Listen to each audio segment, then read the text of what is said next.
토론회 사회를 보게 된 김욱동 노동포럼 공동운영위원장입니다. 바쁘신 시간을 내주시고 오늘 이 자리에 참석해 주신 분들께 먼저 감사의 말씀을 드리고요.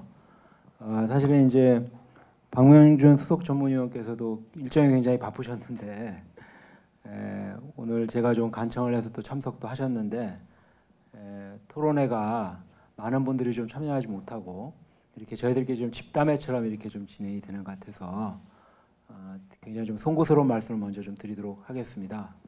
아마 이게 좀 타결이 되지 않았다라고 한다면 좀 더 많은 분들이 이 토론회에 좀 관심을 가졌을 텐데요.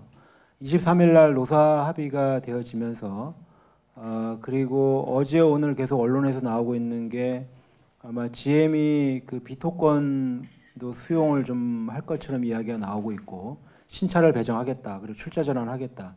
다만 이제 감자는 좀 곤란하다 아마 이런 정도의 합의가 좀 진행이 좀 되고 있는 것 같습니다. 상황 자체를 좀 긍정적으로 좀 진행이 되는 걸로도 판단들을 좀 하셔서 오늘 토론에 좀 많은 분들이 참여를 이렇게 하지 못한 것 같은데요. 어쨌든 그럼에도 불구하고 아직 넘어야 될 산은 상당히 많이 있을 것 같습니다.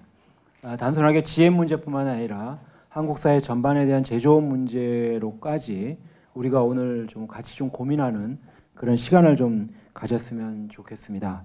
그래서 제목처럼 GM을 넘어 자동차 산업 제조업 활성화를 위한 이런 의미 있는 좀 결론이 도출될 수 있는 그런 토론회가 되었으면 하는 바람입니다. 먼저 오늘 이 토론회를 발제를 해주실 정성일 박사님을 먼저 좀 소개시켜 드리고요. 그 다음 토론 순서는 이범현 우리 GM지부 조합원께서 먼저 해주시고요. 두 번째는 박명준 노사정위원회 수석 전문위원께서 해주시고 토론자 세 번째는 김현철 군산대 교수님이 하실 예정이고요. 네 번째는 우리 안진걸 우리 참여연대 실행위원께서 좀 해주시고 마지막으로는 우리 사회연대 포럼 상임운영위원장인 정용권 동지께서 마지막 토론자로 해주시겠습니다. 일단 먼저 발제자로부터 발제를 좀 듣는 시간을 가지도록 하겠습니다. 정성일 박사님을 소개시켜 드립니다. 네, 제가 그 발표를 부탁받은 게 한 달 전인데 그 발표를 하려고 한 열흘 전에 준비를 하려고 하니까 그때 제가 마침 감기가 걸렸어요. 실제로는 거의 준비를 못하고 원래 토론의 제목이 한국 GM인데 한국 GM에 관한 이야기를 준비하는 게 이제 만만치가 않잖아요. 왜냐하면은 일단 신문 보도를 통해서 제가 듣는 건 알지만은 제가 GM의 어떤 뭐 내부에 돌아가는 자료라든가 이런 것들은 제가 구하기가 힘들기 때문에 외부자로서 그런 생각도 있었고 그래서 지금 제가 발표하는 내용은 일단 한국 GM에 관한 이야기라기보다는 우리나라에서 대기업 구조조정이라는 것이 지난 몇 년간 어떤 식으로 진행되어 왔고 그게 문제가 많죠. 그런 그 문제가 많다는 거를 우리가 많이 아는데 그 문제 뒤에 또 무슨 원인이 있는지 배경이 뭔지 이런 것들을 얘기를 하면서 그런 그 배경적인 원인도 제거를 해야지만이 우리나라 구조조정이 제대로 되겠죠. 그래서 근데 이게 쉬운 얘기가 아니라 한국 GM만 문제가 아니라 지금 대우조선 문제도 마찬가지고 그리고 뭐 해운업도 마찬가지고요. 그리고 앞으로도 뭐 예를 들어서 철강 회사들이 미국이 지금 그 철강 관세를 높이기 때문에 거기도 뭐 구조조정에 빠질 가능성도 뭐 약간이나마 있고 이런 식으로 우리나라에서 기업의 구조조정이 일어났을 경우에 어떠한 사태가 벌어지고 있는데 그 뒤에는 어떤 뭐 우연적인 사건이 아니라 실제로 이게 엉망진창으로 진행될 수밖에 없는 그런 경제 제도적인 세팅이 존재를 하고 있고요. 그 세팅 뒤에는 상당 정도의 경제 사상이 존재하고 있고요. 그리고 그것을 바꾸지 않는 한은 이게 바꾸기가 쉽지가 않은 그런 게 있다라는 거를 이제 제가 발표하는 데서 지적을 하고자 합니다. 먼저 발표 자료를 보시면서 얘기를 하자면은 그 3페이지부터 나오는데요. 제 발표 자료의 제목이 산업정책과 산업구조조정 그리고 경제민주주의라는 겁니다. 제가 뒤에서 얘기하겠지만은 경제민주주의라는 거는 항상 많은 분들이 재벌개혁으로만 얘기를 하고 있어요. 조선업이라든가 뭐 한국GM에서 벌어진 일들은 마치 경제민주주의와는 무관한 것처럼 얘기를 하고 있는데 여러분들 다 아시는 거 아닙니까? 이미 한국GM이 저렇게 GM의 손아귀에 넘어간 것 자체가 90년대 말에 진행된 경제민주주의 때문이거든요. 경제민주화. 그 과정에서 이제 대우그룹이 해체가 됐고 해체된 결과로 나타난 게 바로 한국GM이 미국 GM의 지금 촉적 기업의 자회사로 들어간 거고, 그 다음에 대우조선도 마찬가지죠. 그 당시 대우그룹이 해체되면서 이 산업은행이 대주주가 된 거고요. 지금까지도 같이 이어져 오는 문제라고 하는 거고요. 그래서 아무튼 시작을 하자면은 지난 정부를 얘기를 하자면은 박근혜 정부는 그 공식적으로 그렇게 얘기를 했습니다. 한국GM이 아니라 그 당시에 2016년에 조선업이랑 해운업 그리고 건설회사들이 많이 이제 문제가 됐는데 이런 기업들을 구조조정하는 데 있어서 반드시 지켜야 될 원칙으로서 시장 자율성과 시장 주도 원칙을 항상 표명을 했습니다. 그리고 박근혜 정부는 또한 시장 자율의 원칙을 얘기를 하면서 산업은행이나 수출입은행 같은 국책은행의 역할은 최소화시키겠다.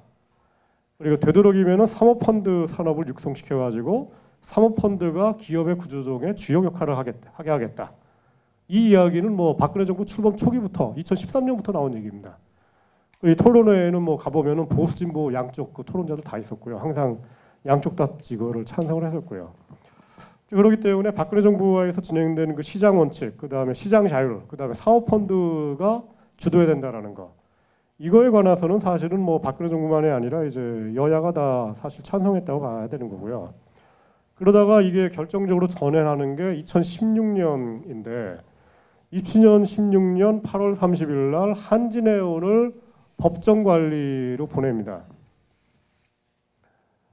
근데 박근혜 정부가 굉장히 만만하게 봤던 모양이에요. 한진해운을 법정 관리로 보내면은 그까짓 건 뭐 그냥 해운회사 하나인데 뭐 큰 대수롭게 있겠어 했는데 아시는 것처럼 해운 대란이 벌어지죠.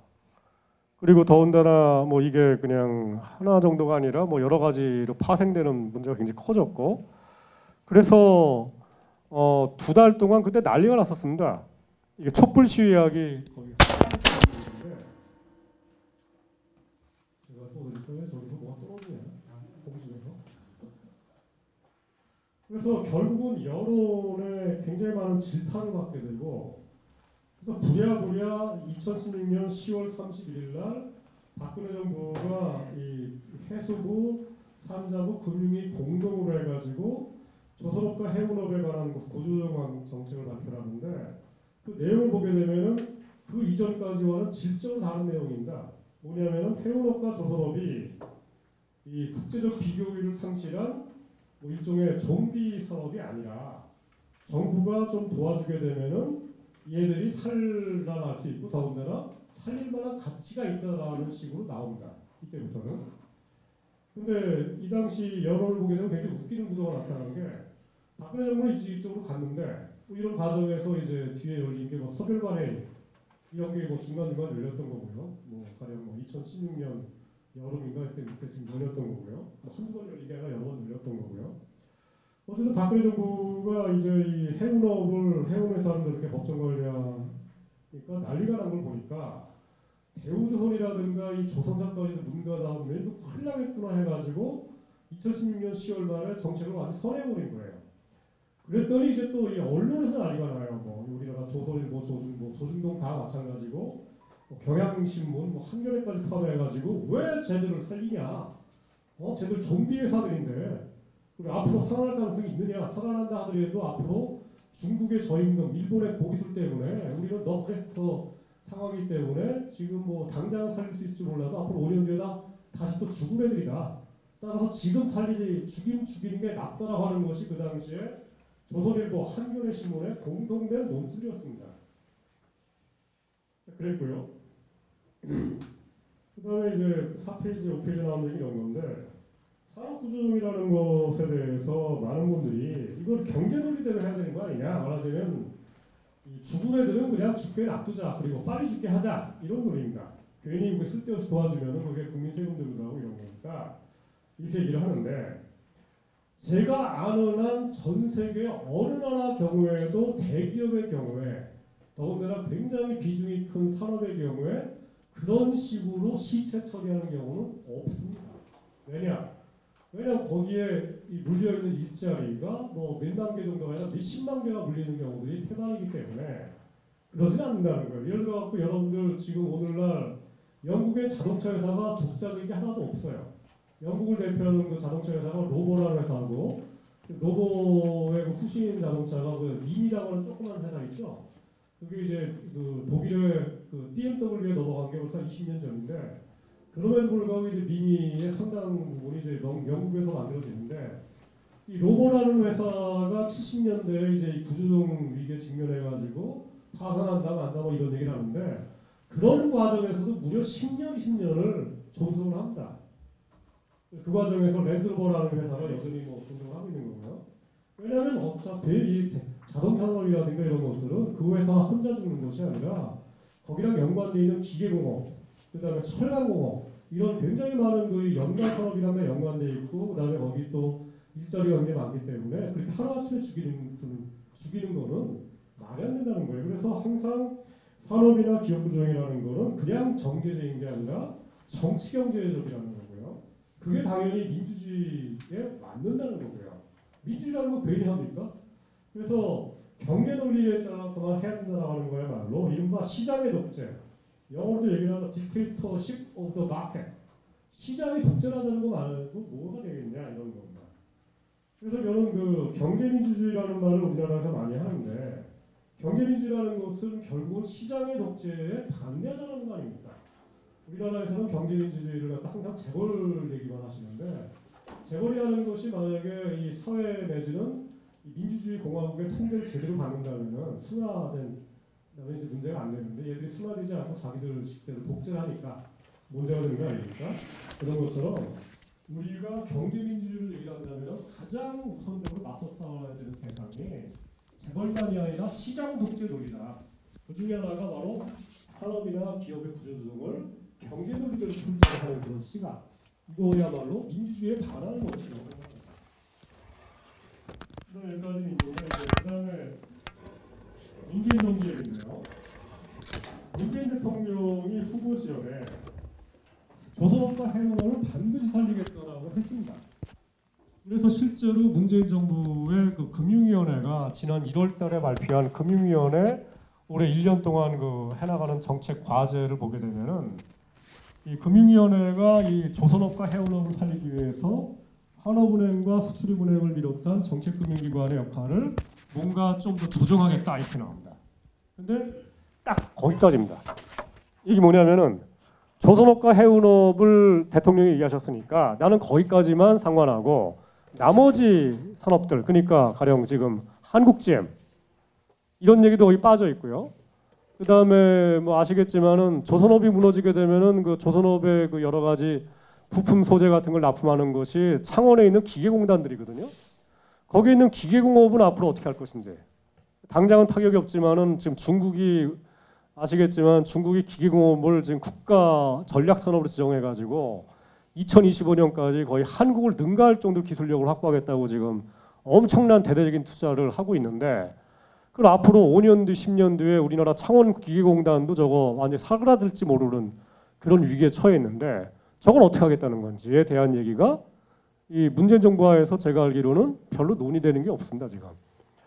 그래서 이런 얘기인데요, 저는 문재인 대통령이 이제 자기가 자란 고향이 그 경상남도 양산이고 거기가 바로 조선업, 해운업의 본거지니까 본인이 아는 거기 때문에 조선업과 해운업은 살릴 만한 가치가 있다는 판단을 경제학자가 아닌 본인의 판단에 의해서 하신 거고, 그다음에 그 옆에 있는 그 정치인들의 판단에 의해서 이루어진 것인데, 과연 다른 산업들 그리고 다른 그 전체적인 것들은 어떻게 할 거냐, 시스템이 없다라는 겁니다. 여전히 뭐냐면 여전히 우리나라에는 조선업과 해운업만이 아니라 자동차 산업, 기계공업, 그 다음에 가령 철강 산업, 화학 산업, 한마디로 얘기해서 1970년대에 지금 그 기초가 만들어진 이 전략 산업들, 중화공업화에 의해 성장한 산업들에 대해서는 산자부와 그리고 문재인 정부, 박근혜 정부 전체에 걸쳐 가지고 얘들을 어떻게 고도화시킬 것인지에 대한 고민과 큰 그림이 없었고 지금도 별로 없다라는 겁니다. 이게 가장 큰 문제라는 거죠.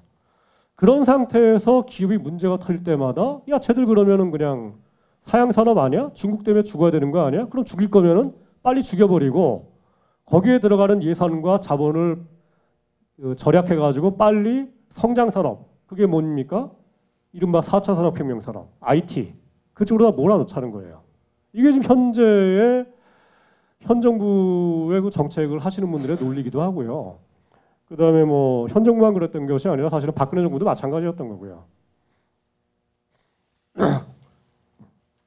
그래서 자, 이 배경에는 그럼 자, 여기까지가 현상인데 이 현상의 뒤에를 보게 되면은 이제 어떤 게 있냐면은요. 7페이지에 나오는 얘기인데 이런 게 있습니다. 우리나라의 지난 97년도 이후부터 지금까지 20년 동안 산업정책이라는 말이 일종의 터부 시대였었습니다. 가령 김대중 대통령 같은 경우에는 아예 공식적인 회의에서 산업정책이라는 단어조차 쓰지 말아라 라는 요구까지 하셨다고 얘기합니다. 왜 그러냐 그러면은 1997년 말에 우리나라에서 이 대규모 외환위기가 터졌죠.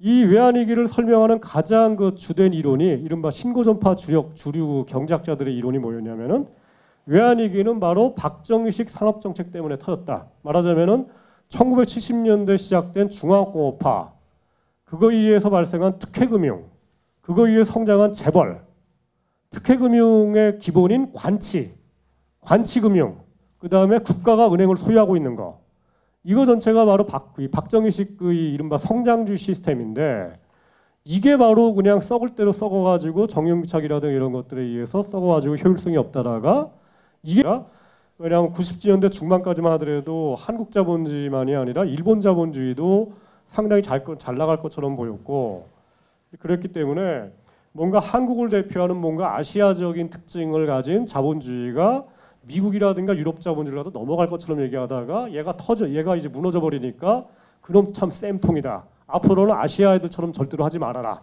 앞으로는 산업정책 같은 거 절대로 하지 말고 앞으로는 중화공업화를 국가가 주도하는 거 절대로 하지 말아라. 라고 OECD와 WTO라든가 월드뱅크라든가 이런 데서 권장을 하기 시작합니다. 그 결과 중에 하나가 뭐 농담 같은 얘기지만은 가령 베트남 같은 나라들 있죠. 이런 나라들은 산업은행이 아예 없어요. 지금도. 중소기업은행도 없습니다. 기업은행도 없고 수출은행도 없어요. 그런 나라들이. 워낙 잘 월드뱅크의 권고를 잘 받아들여가지고. 자, 그런 식이고요.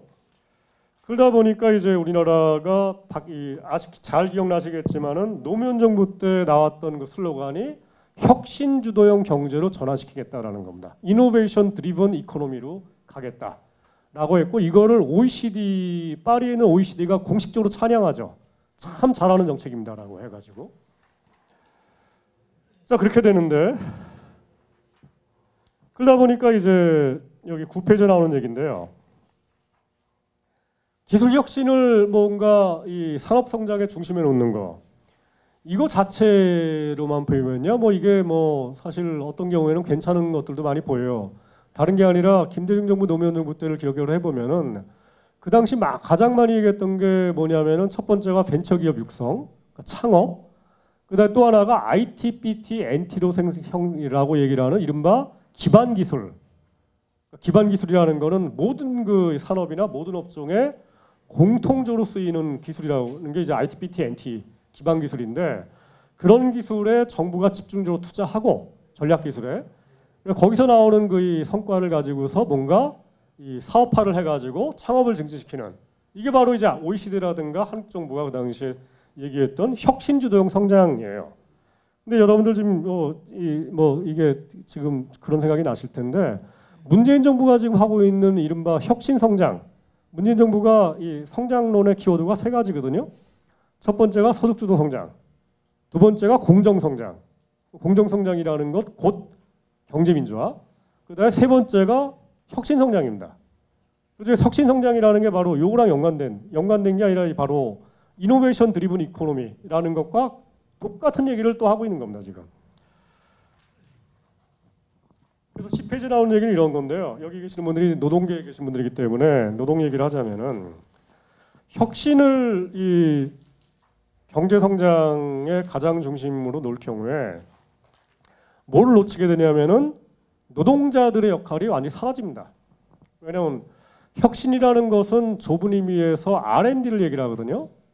R&D라는 게 결국은 이제 일종의 석사와 박사급 인력들이 하는 거예요. 더군다나 우리로 치면은 이 창원이라든가 광주라든가 뭐 이런 그 멀리에 있는 산업공단에서 일어나는 일들이 아니라 바로 수도권에 집중되어 있는 R&D 센터들에서 일어나는 거기 때문에 혁신주도형 성장이라는 거에 국가의 정책에 이 무게가 실리는 순간 지방 경제는 약화되는 것이 불가피하고요. 첫 번째가 정부의 주목을 못 받으니까. 두 번째로 노동자들의 역할은 완전히 사라집니다. 예를 들어서 창원기계공단에서 일하고 있는 선방공들, 그 다음에 조선업에서 일하고 있는 용접공들, 이 사람들이 혁신주도형 경제에서 어떠한 중요한 기여를 할 건지에 대한 얘기는 국가기관 어디에서도 토론하지 않는 사이드가 돼버립니다. 전부 다. 한마디로 얘기해서 이런 식의 얘기인데 산자부와 중소기업부가 열심히 노력해가지고 신기술, 4차 산업혁명 기술 개발하고 그 다음에 중소기업부가 열심히 그냥 벤처 창업하고 이러면은 그냥 혁신주도형 성장은 되는 거지 노동부가 어떤 역할을 할 것인지 전혀 관심 없게 되고요. 따라서 이제 오늘날로 치면은 뭐 창원 지역에서 지금 해고되고 있는 그 조선소 노동자들 이 사람들을 어떻게 하면은 뭐 그 사람들이 원래 배웠던 용접의 역할에 맞게끔 뭔가 또 다른 용접직을 구하는 거. 그러려면 용접과 어울리는 산업을 성장시켜야 되는데 용접과 어울리는 이 산업 자체를 고민한 적이 없다라는 겁니다. 지난 20년 동안 사실은. 그러니까 당연히 해고된 노동자들은 갈 데가 없으니까 대리운전할 수밖에 없다라는 거죠. 그런데 거기에 비해서 우리가 이제 이 지난 정부도 마찬가지고 현 정부도 마찬가지고 뭐 여기 계신 가령 박명규 선생님이라든가 이런 분들이 이 혁신주도형 성장이라든가 이런 것들을 만든 분들은 아니지 않습니까? 말하자면 우리나라에서 노동계에 계신 분들은 사실은 경제성장 이론이 없어요. 공정성장이니 혁신성장 이런 것들은 항상 얘기할 때 노동계 얘기가 아니지 않습니까? 그건 뭐 저쪽에 뭔가 자본 내지는 뭔가 기술을 가진 분들 하는 얘기고 성장론자들 얘기고 노동운동이 하는 역할은 항상 뭐 임금 인상, 그다음에 뭐 복지 뭐 이런 정도 얘기니까 일종의 분배론의 영역이지 성장론의 영역이 아닌 거예요. 근데 사실은 여러분들 아시는 것처럼 독일에 지금 뭐 이 가장 우수한 게 바로 히든 챔피언이라는 기업들, 강소기업들, 그다음에 최근에 노사정위원회라든가 이런 데서 많이 얘기되는 게 독일의 그 인더스트리 4.0, 그러니까 산업 4.0. 그러니까 독일 같은 경우에는 4차 산업혁명이라는 것도 뭐 이 산업과 기술계가 알아서 하는 것이 아니라 노동운동이랑 같이 결합을 해가지고 어떻게 하면은 기존의 숙련 노동자들의 직무와 숙련도를 높이면서도 어떻게 하면은 양질의 일자리와 정규직 일자리를 유지하고 더 확대시키면서도 또 이게 새로운 산업 고도화를 이룰 것인지에 대해서 굉장히 많은 얘기를 한다고 그래요. 이게 뭐 독일만 그런 게 아니거든요. 스위스도 마찬가지고 오스트리아도 마찬가지고요. 뭐 크게 보면 스웨덴도 마찬가지고 다 이런 식으로 가고 있는데 이게 바로 우리가 알고 있는 이 복지국가 모델이고 복지가 제대로 굴러가는 모델인데 제가 보기에는 우리나라 노동계까지 포함해가지고 더군다나 노동계만이 아니라 문재인 정부의 이 경제정책을 담당하는 분들이 이런 이야기를 그냥 고담 줍는 수준식으로만 얘기를 하고 있지 이런 이야기를 어떻게 하면은 혁신성장이라는 그 프레임 속에 집어넣어가지고 지금까지 방치되어 왔던 그 창원의 기계공업공단이라든가 아니면은 그 용접공들이라든가 이런 숙련공들을 어떻게 하면은 그 숙련을 사상시키지 않으면서도 새로운 그 고도화 쪽으로 어떻게 가져갈 것인지에 대한 고민이 안 보인다라는 겁니다. 제가 볼 때는 그런 점에서 노사민정위원회 이제 앞으로 좀 이따 토론할 텐데 이 경제사회노동위원회라는 것이 만들어졌을 때 거기서 우리가 논의할 게 뭐 비정규직, 정규직 뭐 이런 거랑 임금 인상이라든가 이런 것만이 아니라 실제로는 그렇게 임금이 적정화되고 노동 시간이 적절하게 줄어들었을 때 그렇게 이제 뭔가 살만한 그 사람이 돼 있는 그 노동자들이 어떻게 하면은 그냥 단순한 그냥 노가다 수준의 그런 일이 아니라 정말로 굉장히 기능도 있고 숙련도도 있고 그래서 저 사람들을 자를 경우에 내가 오히려 손해가 보는 이런 식의 노동 내지는 기술 시스템을 어떻게 만들 것인지 이런 것에 대한 고민은 제가 볼 때는 우리가 이제부터 해야 되지 않느냐. 그래야지만이 앞으로 우리가 이 스위스라든가 독일 같은 이런 식의 나라들처럼 굉장히 높은 임금을 받고 노동시간을 짧으면서도 뭔가 사회적으로 대접을 받는 그런 그 노사관계를 만들 수 있지 않겠는가. 그리고 그런 것이 바로 우리가 지향하는, 그리고 또 이미 우리나라는 이미 창원기계공단 같은 게 있기 때문에 우리가 저 공단을 버리지 않는다면은 말하자면은 중국이 쫓아온다고 그래 그냥 포기해버리는 것이 아니라 중국이 쫓아오기 때문에 앞으로 보다 더 창원기계공단을 보다 더 중국이 쫓아올 수 없을 정도로 고급의 기술을 가지는 그런 그 노동자들, 그리고 전문대, 그다음에 대학들, 이런 교육 시스템을 어떻게 만들 것인지, 이런 식으로 가는 것을 우리가 국가적으로 고민해야 되지 않겠는가라는 생각이 드는 겁니다. 그래서 12폐지라는 얘기는 이런 건데요. 제가 이런 얘기를 어디 가서 이렇게 쭉 하면은 많은 분들이 이런 얘기를 해요. 처음 듣는 얘기다. 처음 듣는 얘기다라는 겁니다. 황당하죠. 근데 제가 보기에도 그 말이 맞아요. 이런 얘기인데 청와대에 계시는 홍장표 교수님까지 포함해가지고 진보 경제학계에서 지난 20년 동안 논문을 쭉 보잖아요. 우리나라 조선업, 기계공업에 관해서 연구되어 있는 경제학 경영학 논문 중이 없어요, 거의. 이게 뭡니까? 우리나라 경제학자들이 기계공업이 어떻게 돌아가는지 몰라요. 조선업이 어떻게 돌아가는지 몰라요. 섬유산업이 어떻게 돌아가는지 하나도 몰라요. 그러면은 뭐 첨단산업 IT&T 쪽을 아느냐? 몰라요, 대부분 다. 왜 그러냐? 굉장히 심각한 문제가 있습니다. 더 굉장히 심각한 문제인데, 우리나라가 지난 20년 전부터 미국식 대학 제도가 들어오면서 교수님들을 채용할 때도 마찬가지고 그 다음에 재임할 때 할 때도 마찬가지고 제일 중요한 기준이 논문의 숫자입니다. 1년에 한 2개 정도의 논문을 써야지만이 조교수로 되고 그 다음에 부교수가 될 수가 있고 정교수로 승진할 수가 있어요. 근데 기계공업이라든가 조선업이라든가 이런 거를 현장을 훑어다니면서 인터뷰하고 다니잖아요. 이게 제대로 된 논문을 하는데 이렇게 되면은요 1년에 논문을 한 편을 못 써요. 왜냐하면 적어도 뭔가 무르익은 얘기가 나올 정도가 되려면은 굉장히 많은 그 땀을 흘려야 됩니다. 많은 노동자들을 만나야 되고 많은 경영자들도 만나야 되고, 그게 더군다나 인터뷰라는 것이 무슨 유발적인 사건들이 아니기 때문에 이걸 통해 갖고 굉장히 큰 그림을, 스토리텔링을 만들어야 되는데 이 정도의 실력을 갖추는 데는 보통 5년 이상이 걸려요. 그 박사 논문 하나 나오기도 힘들어요, 이렇게 되면은. 그러니까 안 써요. 제가 얘기하는 거는 그냥 여러분들 옆에 주변에 있는 그 교수분들한테 가서 물어보시죠. 왜 그런 거 안 쓰세요? 그러면은 다 저랑 똑같은 질문 답합니다. 아유, 그거 써가지고 언제 교수 돼요? 저같이 이제 교수 못 되는 사람이 되는 거죠. 교수 되려면 간단합니다. 그냥 요리조리 그냥 통계 자료 모아가지고 계량이라고 그래요. 요즘에 통계 패키지 프로그램 많아가지고 쫙 하면은 그냥 뭐 한 3달 만에 그냥 논문 하나 쓸 수 있는 것들이 많거든요. 그런 거 하면은 이제 뭐 산업에 대해서는 아무것도 모르지만은 논문은 뭐 1년에 한 뭐 5개도 나올 수가 있습니다. 이런 게 굉장히 큽니다, 지금.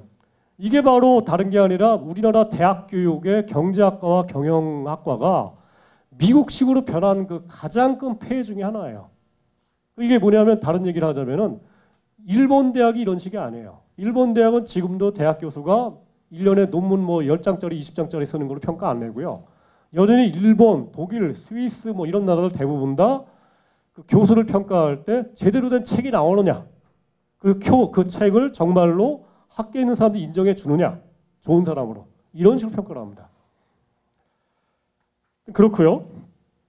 근데 그런 거랑 연관돼 가지고 우리나라에서 이 산업경제학에 관한 논문이 지난 20년 동안 안 나왔고요. 당연히 안 나오다 보니까 산업을 연구를 안 하고요. 그리고 그런 사람들이 하지만은 뭘 좀 이게 산업 구조적 문제가 나오면은 그래도 또 기자들이 와서 인터뷰를 하니까 또 안다고 발언을 할 수밖에 없어요. 이분들이 아는 거는 그럼 어디에 근거하고 있느냐? 대부분 다 신문 읽은 거밖에 없어요, 실제로는. 그러다 보니까 신문에서 야 저기 조선소 사양산업 아니야? 중국 애들보다 임금은 높고 기술은 일본보다 못하다며? 그거 맞으면은 다 우리나라 조선업은 뭐 5년 뒤에 망하는 게 당연하지. 그럼 도와주지 말아야지 지금부터. 이런 식으로 발언하시는 거예요, 실제로. 아무것도 모르는 상태에서. 설령 청와대 가신 분들도 마찬가지예요. 왜냐면 보고하다 그런 식으로 올라오니까. 산자부에 이거 담당하는 담당자가 조선업 전체 담당하는 게 뭐 사무관 한두 명이에요. 몰라요, 그러면 그 이상은 다. 산업연구원 유일하게 그럼 대체할 수 있는 데가 산업연구원이거든요. 국책연구소. 국책연구소인 산업연구원에서 조선업을 담당하시는 분이 조선업과 기계공업과 자동차 산업을 다 담당하십니다. 혼자. 나머지 분들은 그냥 대부분 다 이 뭐 계량 연구하는 분들이에요. 계량 연구하기 때문에 현장 인터뷰를 거의 안 가시는 분들이에요. 나라 전체가 이런 꼴이라는 겁니다. 그런 상태에서 이제 문제가 터지니까 결국은 어떻게 되냐면요. 굉장히 창피한 얘기인데 박근혜 정부 때 실제로 벌어진 일인데 박근혜 정부 때 실제로 뭐 이거저거 해갖고 뭐가 이게 설득력 있는 얘기가 안 나오니까 결국은 박근혜 정부가 어디한테 맡겼냐? 컨설팅을 맥킨지한테 맡겼습니다. 그럼 맥킨지 컨설팅 미국에서 들어온 애들이 한국의 조선업을 알겠어요? 모르죠. 거기서 일하는 애들 대부분 다 뭐 한국에 아시겠지만은 미국의 하버드 대학 나와가지고 그냥 컨설팅이 딴 게 아니에요. 뭐 프레젠테이션 아주 멋지게 만들고 그다음에 맥킨지가 팔아먹는 게 주로 이제 전 세계에서 가장 그 아주 비밀스러운 그 조선업 데이터들을 이제 가지고 파는 거니까 이걸 쫙 모아가지고 그냥 이렇게 해가지고 그냥 쭈물럭쭈물럭 그냥 발표를 하는 거예요. 이런 식의 구조종이 이루어졌던 겁니다. 근데 사실은 아시겠지만은 20년 전 외환위기 때도 사실은 크게 다르지 않았죠. 그때 뭐 대기업들 해외 매각할 때 맥킨지 컨설팅 부르고 아더앤더슨 불러가지고 다 이런 식으로 팔아먹은 거예요. 다 논리를 만들어가지고. 이게 뭐 제 생각에는 이런 식인데 20년 전에야 우리나라가 개발도상국이었으니까 그렇다 치고 지금 우리나라가 제조업 경쟁력이 이탈리아를 능가하는 세계 6위입니다. 이탈리아 같은 나라들 이런 식으로 안 해요. 딴 게 아니라 다른 게 아니라 우리나라가 제조업 경쟁력이 세계 6위 정도가 되고 그다음에 이공계 R&D 능력이 과학기술 실력도 우리나라가 이탈리아를 능가했거든요. 근데 사회과학 수준, 경제학, 경영학, 사회학 연구 수준 그것과 연관되어 있는 이 뭔가 국가 정책의 이 깊이 이런 것들은 이탈리아보다 훨씬 못합니다. 지금 개도국 수준이고 제가 보기에는 중국보다도 못한 것 같아요. 그래서 이런 것들을 어떻게 하면은 인프라를 키울 것인지 이거 뭐 사실은 돈이 엄청나게 들어가는 건 아니고요. 문재인 정부가 저는 지금부터 시작해가지고 어떻게 하면 대학 그리고 국책연구소들 이런 데서 이런 산업경제를 연구하는 인프라를 키울 것인지에 대해서 고민해야 되고요. 그래야지만이 이런 그 한국잼이라든가 대우소 문제가 터졌을 때 노동자들 홀로 외로이 그냥 외로이 있다는 게 딴 게 아니죠. 이기주의라는 욕을 먹으면서 외롭게 싸우는 이런 이상한 사태가 없어지는 거죠. 그래서 뭐 이런 것들을 해야 되고요. 그 다음에 이런 거랑 연관되는 게 여기 노동계에 계신 분들하고 굉장히 연관되는 건데 딴 게 아니라 노동계에 계신 분들이 가장 꿈꾸는 게 바로 산별단체교섭 아닙니까? 산별단체교섭이 안 되는 가장 큰 이유가 뭐 노동자들의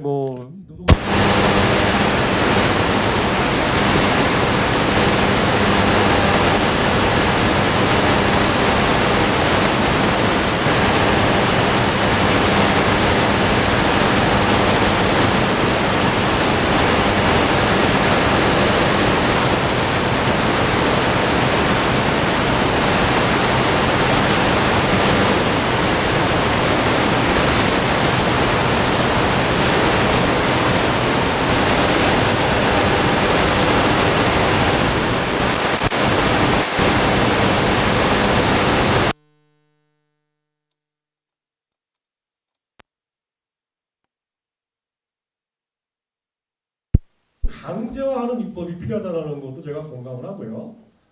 그런데 두 번째는 산별협회라는 것이 작동되는 것은 반드시 단체교 노사교섭 때문에만 존재하는 게 아니에요. 아시는 것처럼 한국자동차공업협회라는 게 있고요. 기계공업협회라는 게 있어요. 그리고 조선업협회라는 게 있거든요. 그럼 걔들이 어떤 식으로 움직이는지를 한번 보자는 거예요. 우리나라 조선업협회라는 게 있는데 얘들이 그 하는 역할이 거의 없어요. 근데 다른 나라들, 일본을 보지 않습니까? 일본 조선업협회가 뭐 일본도 아시다시피 노사 산별단체교섭이 없기 때문에 일본의 경우에도 조선업협회라는 게 무슨 뭐 이 산별단체교섭 때문에 만들어진 게 아니에요. 조선업협회라는 데가 발표하는 그 이 조선업 관련 그 데이터가 국제적인 권위 인정받아요. 그래서 우리나라에서 조선업 관련해갖고 산업구조종이라는 게 딱 발생을 하면은 가장 많이 인용하는 자료 중에 하나가 일본 조선업협회에서 나온 국제 데이터예요.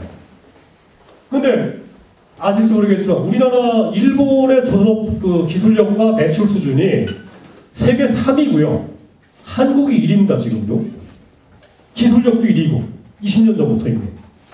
말하자면 우리나라 전업협회가 일본 전업협회보다 기술력과 매출액이 훨씬 더 능가되어 있는데 이 단체가 생산하는 통계는 완전히 필리핀 수준이라는 거예요. 이런 문제들 똑같습니다. 그러니까 이런 건데 한국지엠에서 문제가 터지게 되면은 다 아시는 것처럼 이 자동차 산업 노조까지 포함해가지고 뭔가 한국의 자동차 산업의 미래를 우리가 그려야 된다 이런 얘기를 하는데 그리려면은 통계가 필요한 거 아닙니까? 그죠? 뭔가 한국자동차공업협회라는 게 뭔가 통계적인 자료도 굉장히 세계적으로 우수한 자료들을 계속 발견하고 있어야 되고 우리나라 뭐 그냥 기껏해야 그냥 수출 뭐 이런 정도만 아니라 다른 나라는 어떻게 하는지도 굉장히 좋은 자료를 갖다가 발표해야 되고 이런 것들인데 그런 거 안 해요. 왜 안 하느냐? 그런 요구를 받은 적이 없어요. 왜 그렇게 됐느냐? 우리나라의 업종별 협회라는 건 딴 게 아니라 박정희 때 만들어졌어요. 박정희 때 그야말로 관치경제의 대상으로서 정부가 주는 여러 가지 특혜를 전달하는 일종의 채널로서 존재한 거예요. 근데 그 지위를 지금까지 벗어난 적이 한 번도 없습니다. 그 다음에는 이제 세계화되고 자유화되고 시장 자유화되니까 그 다음에는 정부가 억누르는 것도 없으니까 뭐 현대차는 현대차대로 알아서 한국집 알아서 각자 따로 놓으니까 현대차와 한국찜이 모여서 같이 공동으로 뭔가 우리끼리 모여가지고 우리 자동차 산업 전체의 공동 발전을 위해서 공동의 뭔가 통계 작업을 하자, 공동의 연구 작업을 하자, 공동의 연구재단을 만들자. 연구재단 제가 얘기하는 건데 연구재단을 만들자, 공동의 산업발전 기금을 만들자. 그럼 기금 만들 때 이왕이면 삼별노조랑 같이 만들자. 이런 구상을 한 적이 없는 겁니다. 그러니까 지금처럼 금속노조라든가 뭐 이런 이 노동계에서 산업별로 뭔가 공생기금이라든가 사연기금 같은 거 만들자 하더라도 뭐야? 갑자기 그냥 처음 듣는 얘기네? 이렇게 되는 거예요. 제가 무슨 얘기인지 아시겠죠? 근데 실제로는 우리나라 경우가 굉장히 예외적인 경우고 실제로 미국도 마찬가지고 유럽의 경우에도 산업별 협회라는 것이 업종의 공동의 그 공동 발전을 위해서 여러 가지 연구 작업, 통계 작업, 그 다음에 공동의 기금 마련 작업이라든가 이런 것들을 많이 하고 있다는 겁니다. 그래서 저는 이런 것들에 대한 필요성 같은 것들을 우리가 좀 앞으로 많이 얘기해야지만이 산별 교섭이라는 것이 정말로 내용을 가진 것이 되지 않겠냐라는 겁니다.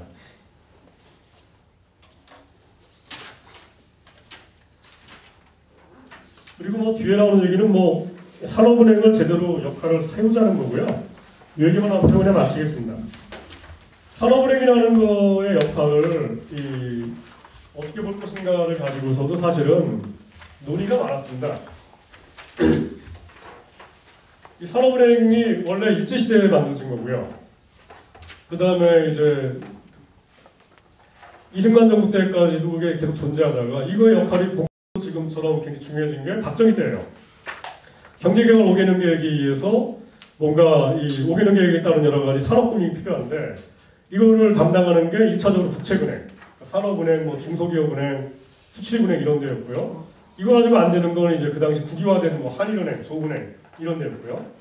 그리고 나서 98년도 위기가 터지고 나서 여러분들 아시는 것처럼 이른바 이 국책은행이 안에 있는 은행들 중에서 조은행, 한일은행 이런 데는 전부 다 민간에 매각돼 버렸고요. 지금.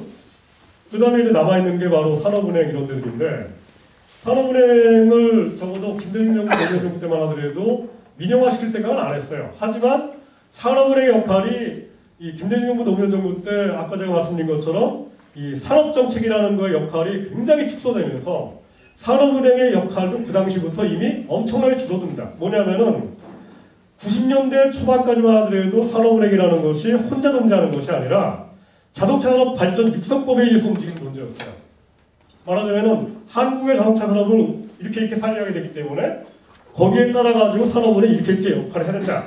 이런 것이 법에 규정되어 있었는데 97년 위기 이후로는 산업은행은 그냥 다만 대우조선이라든가 아니면 대우인터내셔널이라든가 아니면 뭐 금호 이런 것들을 매각하기 전에 그냥 잠시 임시로 관리하는데 임시로 관리하는 데니까 당연히 미션이 뭐가 됩니까? 되도록이면 매각 가치를 높여야 되고 그러려면은 거기 있는 노동자들 임금은 깎아야 되는 거고 그러려면은 장기 투자하면 안 되는 거고 그러려면은 롱텀 비전 같은 거는 세울 필요가 없는 거고 이게 바로 외환위기 때부터 시작된 산업은행의 새로운 역할입니다. 그러다 보니까 산업정책이라는 게 없어요. 여기는. 지금도 마찬가지고.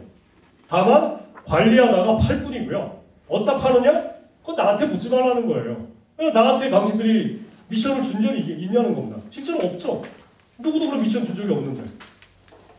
그러니까 당연히 전제같이 그냥 뭐 한 금호 타이어를 중국에 매각해도 산업은행 자체 논리가 없을 때는 잘못이 없게 되는 거예요. 한국 지금도 마찬가지게 되는 거고. 그래서 결국은 산업은행의 역할을 제대로 세우려면요. 일단 기본적으로 산업은행을 민영화시키자는 논리부터 일단 정리시켜야 되고요. 근데 산업은행 민영화 논리가 지금도 굉장히 강합니다. 대표적으로 지금 예를 들어서 서울대 그 행정학과에 계시는 그 박상인 교수님이라고 있어요. 경실련 경제민주화위원회에서 활동하시는 분인데 이분은 지금도 어디 가서 강연하실 때 산업은행 같은 이 관치금융은 즉각적으로 민영화시킨다고 얘기를 하십니다. 소신이세요. 5년 전에도 그랬고 2년 전에도 그랬고 지금도 그러시고 라고 얘기를 하고 계세요. 이분이 지금 아시겠지만은 여전히 그런 분들의 발언이 통하는 정부에 지금도 이 정부가. 그리고 그뿐만이 아닙니다.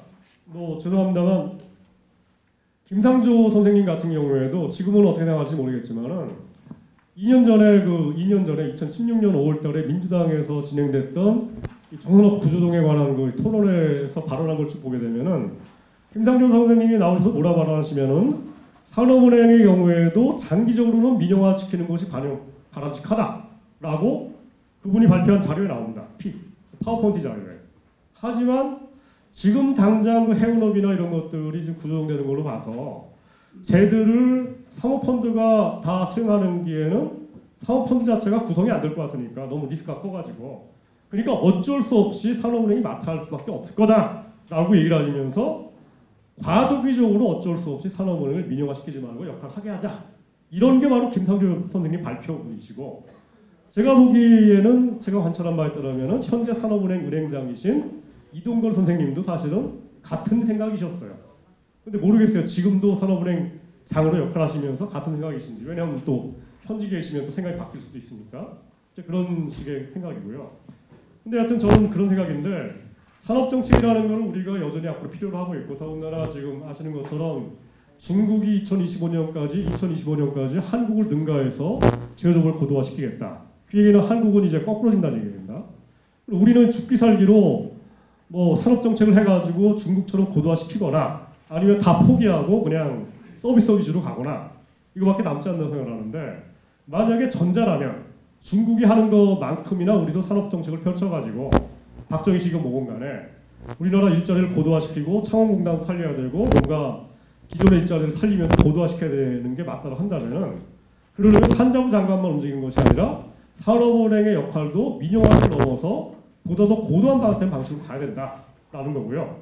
더군다나 이게 중국만의 문제가 아니라 전 세계의 산업은행 같은 데가 있어요. 가령 독일 같은 경우에 덴마크 같은 나라죠. 이런 나라들도 산업은행 같은 데가 있습니다. 왜냐면 거기서 알아시다시피 에너지 전환 같은 걸 가지고 뭐 지금 여러 풍력 발전 이 신재생 에너지 같은 것들을 많이 하는데 그게 그냥 하는 것이 아니라 산업은행 같은 그 은행들이 역할을 하기 때문에 그게 진행되는 거거든요. 그런 것들이요.